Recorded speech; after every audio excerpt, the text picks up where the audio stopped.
Happy Monday. Let's do the Astro weather. We had Venus stationing direct finally in Leo at 12 degrees of Leo last night at about midnight.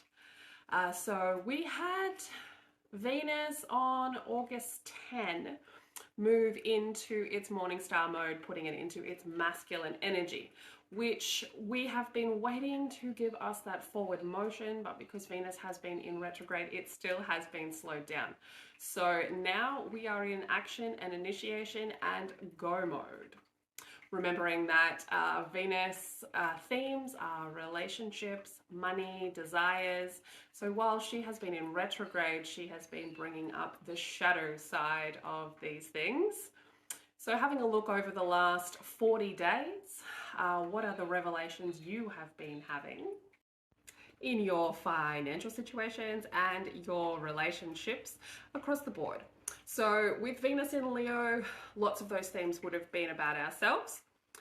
Leo being representative of our egoic side. So bringing up what we wanted and needed in relationships and money. But most importantly, in that shadow side, bringing up what we did not want, what we did not like, and showing us the shadow sides of relationships. Specifically with that full moon in Pisces that we had on the 31st, that really brought that lunar spotlight onto our Pisces planets and houses and showed us what needed to end, what needed to change.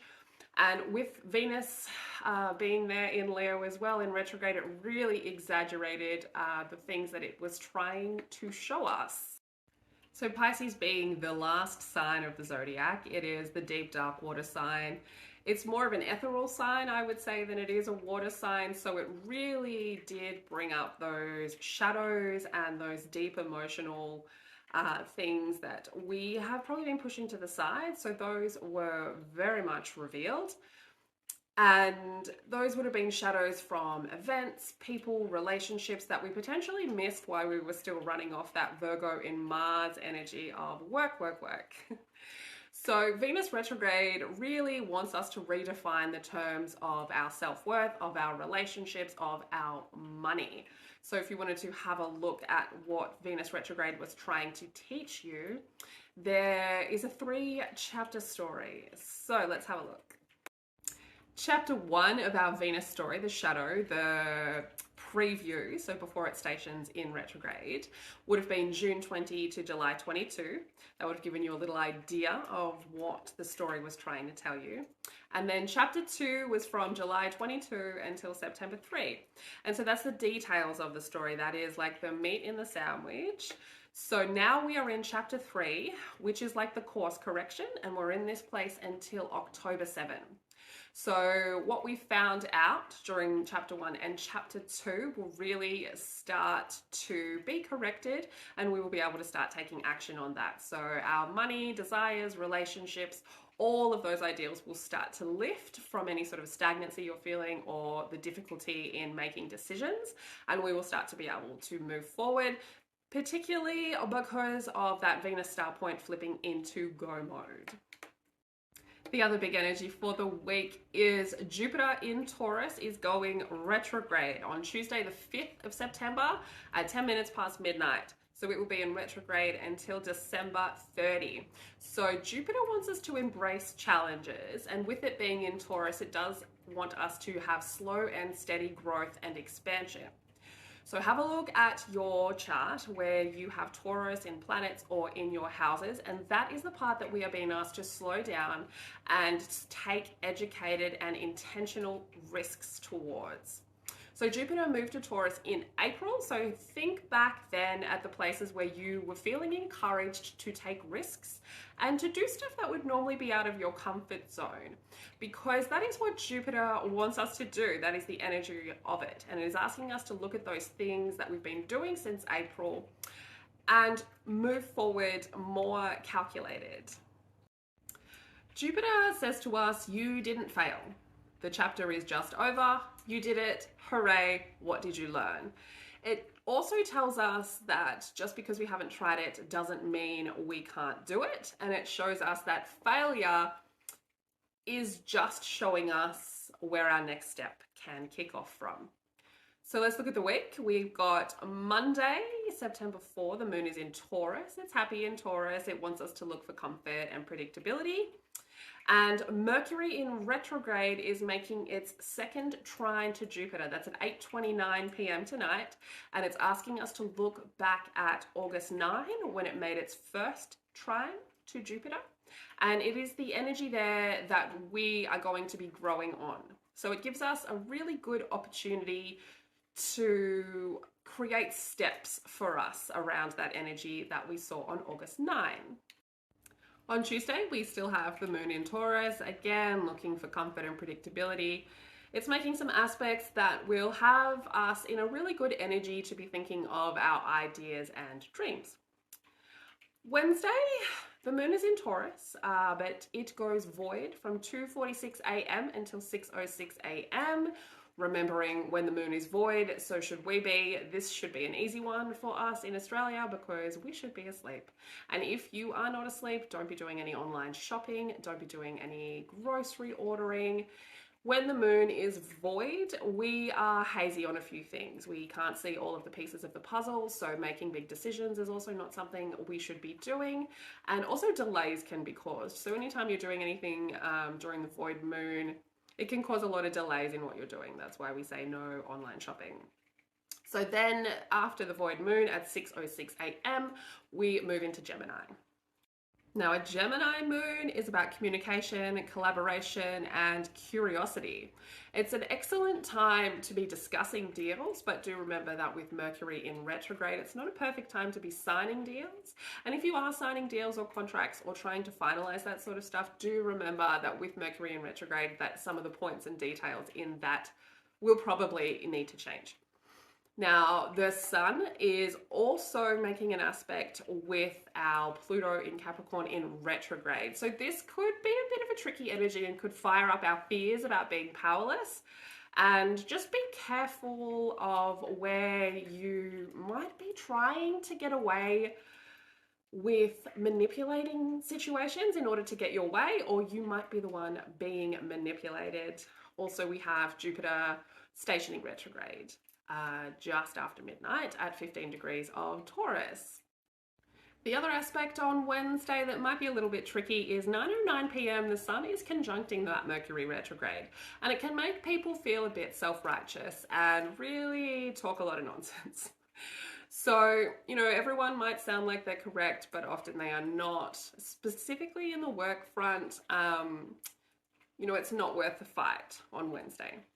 So on Thursday, the moon is still in Gemini, but we are having the fourth quarter moon. Quarter moons can be a little bit annoying, so that's happening at 8:21 a.m. So this will be conversations that are like following up from what you found out in the shadows of that full moon in Pisces, so what that revealed to you. It's kind of an emotional letting go energy of ending or shifting dynamics, and it will help you define the steps within your family and friend relationships, so your daily soul fam vibes. And then we get to Friday. So Friday we start off very early with the Gemini moon, but the moon goes void between 8:21 a.m. and 2:59 p.m. So this could be a tricky one. We could be feeling a bit tired, and we will want to be spending money and shopping and organizing things. So really try to hold back on that until after 3 p.m. when the moon then stations and moves into Cancer. So before it does that, the Gemini moon, it goes void with a square to Neptune, which could make us hypersensitive, make our nervous system kick off a little bit. So you might have an interesting night's sleep, and that early morning on Friday could be a little bit difficult.